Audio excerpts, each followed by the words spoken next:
up until this one. Yeah. Same here. Yeah, isn't that funny? Hey, excellent. High five. On the same wavelength. It's such a, it's so wonderful. And I was just telling David Yates that it's the first Harry Potter film that actually made me cry. Yeah. Very emotional roller coaster going on in this film. What was it like approaching that? Well, I have to tell you as well, even though I knew what was going to happen, I was there when it happened, I've seen the whole film being made, I cried too. I'm not just saying that, I really cried. I just think Dan did such a good job. Well, I don't know if it's the same bit for you, but the bit that really made me cry was obviously when Sirius dies. And it's just Dan's face, just like these just big, just puppy eyes, just absolutely just can't believe it's happened. And it's just so awful, but anyway, I'm not going to ruin it for you. Yeah, it was good. The set had a different feeling to it this time. It was quite an intense film to make. Yeah. A lot darker. I just think they progressively keep kind of maturing and growing with us, which is nice. Exactly, because I was going to say that. I think this is the film, as we've seen you growing up on screen since you were 11 years old, but to this, I think that, personally, just watching it, it seemed to me that you really related to these characters the most out of all of them. Yeah, I think so. David really wanted to, not forget the other films we've made. He wanted us to take everything that we'd learnt, all of our experiences from it, and bring it all together in this one, which you can kind of see where he used all of the flashbacks from all the other ones, which is so weird because then there's just the shot of me when I'm 11 and now, and it's really weird. But he really wanted the relationship between Dan, Rupert and I, which obviously is a real relationship. There is a real friendship between us, and he really wanted it to come across on screen, and I think it does, and it feels really genuine because it is, kind of. Yeah, so for sure. Yeah, I was saying that, Harry is going through such turmoil, and as you said, to watch Dan do it, I think he just did a brilliant job in this movie. How hard was it for you, not just as his fellow actor, but as his friend, to watch him go through that kind of stuff? I guess, I think it was, it's emotionally exhausting doing that kind of acting every day, and I think, Dan never let it show, which I really admire. He's really, he never says he's tired. He works so hard, and he did a really good job, and, I guess you just kind of just try and support him, really, and tell him. I was just there were so many scenes that I was in where I was like, wow, you're amazing, it was so good. So, yeah, I guess just that. Any teasing going on before his big kiss scene? Did you rile him up? I didn't actually. I was quite good. I was quite controlled. I was quite sad actually because I wasn't on set the day that they did that scene, and I was like, damn, I really wanted to watch. But I think, I don't know.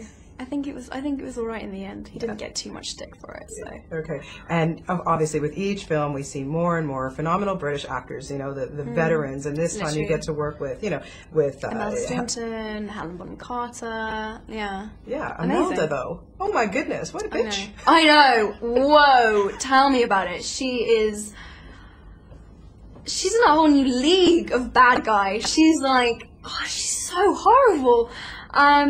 There's something really sinister about her as well. It's a different kind of evil in a way because she's so disguised. It makes it scarier because she's so screwed up. She's such a screwed up, messed up person. It's horrible.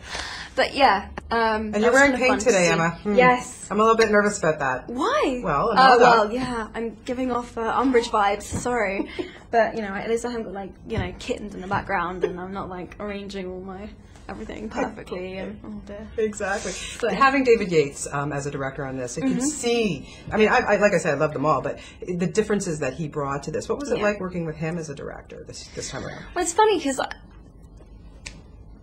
Mike and David are the first two British directors that we've had, and obviously Mike was the last director that we had on the fourth one, and they are such different personalities. I can't actually tell you. Mike is very eccentric, British, very big character, and then there's David, who is very softly spoken, very thoughtful, very perceptive, quite gentle.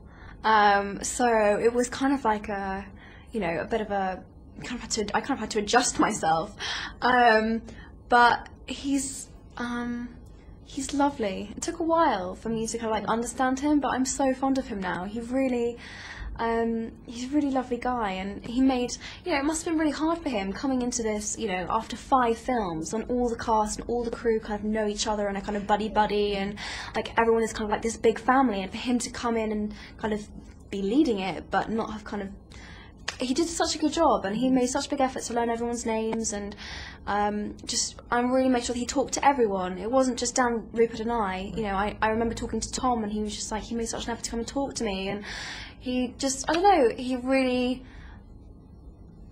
wanted to understand what it was all about and not change. I mean, obviously there are new things that he has brought in, and definitely elements of his personality and character that are in it, but he really wanted to understand and use everything that's also come previously, which I really liked. There's so many great themes in The Order of the Phoenix, but in the end, how important is it to stick by your friends or have them stick by you?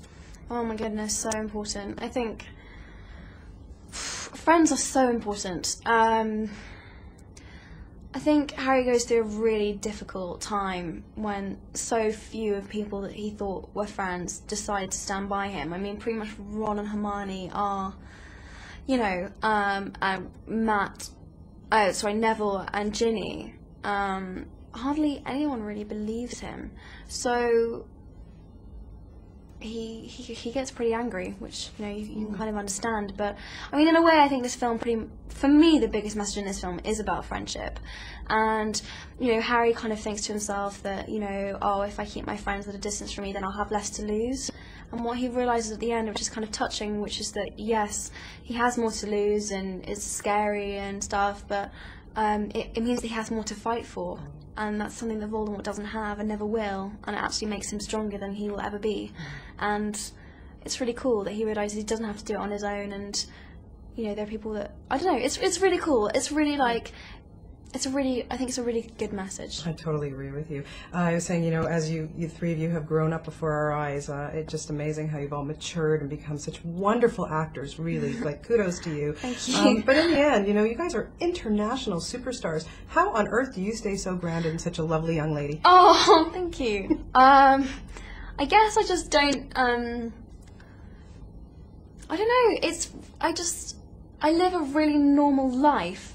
Apart from just around the kind of release of the film. I know that sounds weird, but when I'm not filming, I make such a big effort to keep going back to school and keep living as normal life as I can. I try not to use chauffeured cars and bodyguards and things like that. I just public transport and being with my friends and being people my own age, and just my family keep me really grounded. I have a really, really strong, really supportive family around me, and that makes such a big difference. And can you go out shopping, like in London? Do you find that I do. The thing is, if it ever got to a point where I couldn't, I think I'd be so unhappy.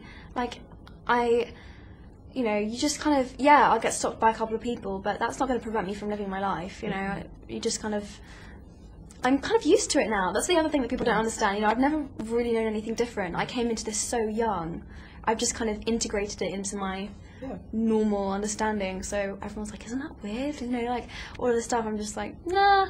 I'm really blasé about it. I'm just like, yeah, I don't know. So you just kind of. Good for you. I look forward to the next film, which you start up soon. And it's always lovely talking to you. You're just awesome in this film. Thank you. Thanks. Oh, thank nice you to so see you much. again. You too.